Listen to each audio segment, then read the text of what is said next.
Hi, I'm Akbar. I'm number 29. I'm from 10 Science 3, and I'll be telling you a story of Bandung Lautan Api. It was post-independence era for Indonesia. Along with the progress made, there were pressure that Indonesia received from other dependent countries that resulted in historic events. One of the events named Bandung Lautan Api. To be precise, on October 12, 1945, the UK brought troops, led by General MacDonald, to the city of Bandung. MacDonald, on behalf of his country, conveyed several demands to the Indonesian government, of that being that all the spoiled weapons of the Indonesian people should be submitted to the Allied countries, and other demands such as the release of the European prisoners of war. It turns out that the demands submitted by the Allied countries had a bad impact on the Indonesian people. This was evidenced by the released prisoners of war who had committed actions that disturbed security and caused many armed clashes with Indonesian soldiers in various places in the city of Bandung. These clashes occur very frequently and dragged on for a long time, which makes Indonesian people furious. At the evening of November 21, 1945, the Indonesian army, together with the Indonesian combatant bodies, launched a massive attack on the headquarters of the UK forces at the Savoy Homeland Hotel and at the Preanger Hotel. It was the biggest gun clash at that time. 3 days later, after the attack, on November 24, 1945, MacDonald responded to the attack by issuing an ultimatum to the governor of West Java, ordering the northern part of Bandung to be sterilized from local armed forces. Indonesian people ignored this ultimatum, and during the month of December, many armed clashes sparked guerrilla fighting took place in several places in Bandung, and the attack continued for months. At the end, the Allied forces were overwhelmed and failed to resolve the protracted conflict, making the Allied forces at an unfortunate position. On March 23, 1946, the Allies again issued an ultimatum, to this time to the then Prime Minister of Indonesia, Sultan Syahrir. Major General Nasution, who is currently in command of the Indonesian army in the city of Bandung, rejects the ultimatum, which was also supported by General Sudirman.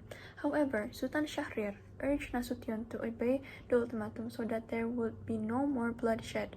Sultan Syahrir considered that the Indonesian army at that time was unable to match the powerful Allied countries.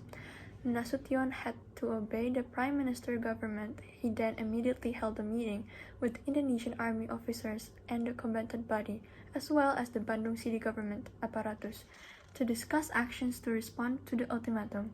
In the end, the meeting resulted in an agreement so that the city of Bandung could not be used for the benefit of the Allied forces, and the city would be burned down, which was proposed by Nasution himself, because previously Nasution knew that the main objective of the Allied troops coming to Bandung was to help MIPA, or the Netherlands, to build a base in Bandung.